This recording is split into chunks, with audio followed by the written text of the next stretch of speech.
Imaging a black hole seems like an impossible dream. After all, they are black and do not emit light. So how can we see them? Well, with a telescope big enough, we could at least see the immediate surroundings of the largest black holes.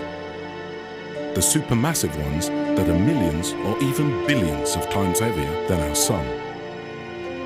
Then we would be able to unveil some of the mysterious secrets these monsters hide.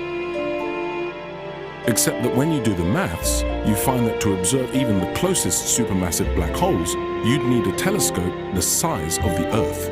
Something beyond our wildest dreams. Or maybe not. A few years ago, 300 astronomers from nearly 80 institutes across the globe joined forces and found a way to create a telescope as large as our planet. And they did it without using new mirrors, screws, or steel. Their Event Horizon Telescope, or EHT, is not a real telescope, but a virtual one.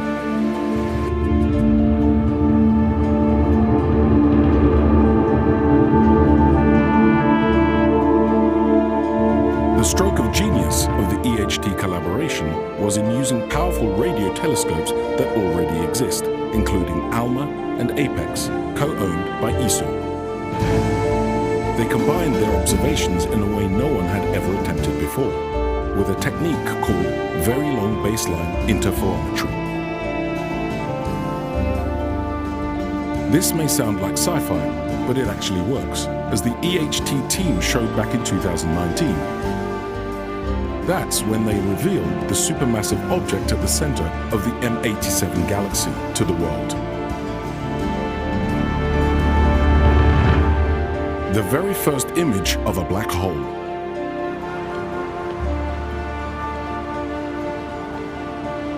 To understand exactly how hard that was, let us drop in some facts. First of all, you should know that the EHT telescopes could not see the black hole itself, as it is invisible. Rather, they picked up the radio signals from the hot glowing gas around it and imaged the shadow the black hole cast on it.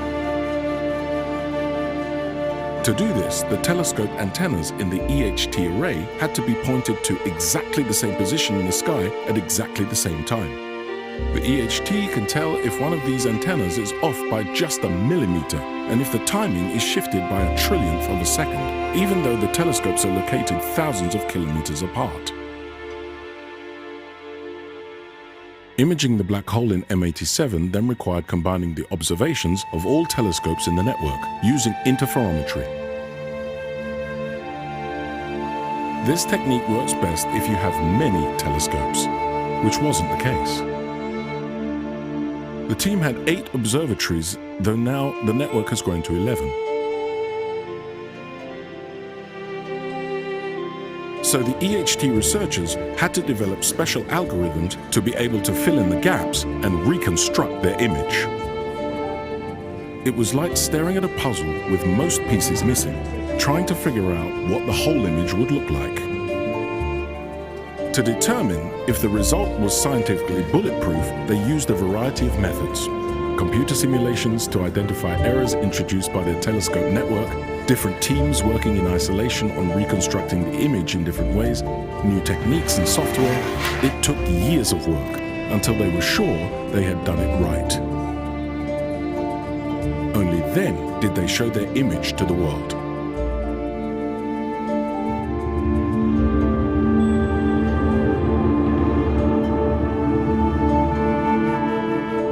The result was like peering at the black hole in M87 with a telescope almost the size of the Earth, an instrument so powerful that it could see details as small as a donut on the moon.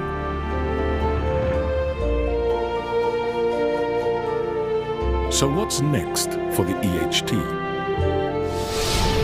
The team have already pointed their telescopes to a new target, Sagittarius A star, the supermassive black hole at the heart of the Milky Way, our black hole.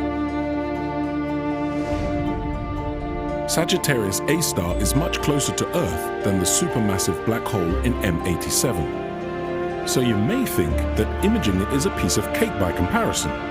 Sorry to disappoint you. it's even more difficult. First, the center of the Milky Way is obscured to us by clouds of dust and hot gas that scatter the radio signals coming from around the black hole. Furthermore, because Sagittarius A star is about 1,500 times less massive than its cousin in M87, its radio signals change far more rapidly in time. Blobs of plasma orbit it in just a few minutes, whereas those in M87 orbit the black hole every few days. This forces astronomers to adapt their algorithms and to develop new techniques to get stable images. A bit like trying to read the brand on a basketball while spinning it on your finger. In the end, the EHT team did manage to overcome all these obstacles. So here it is, the first image of Sagittarius A star, the black hole at the center of the Milky Way.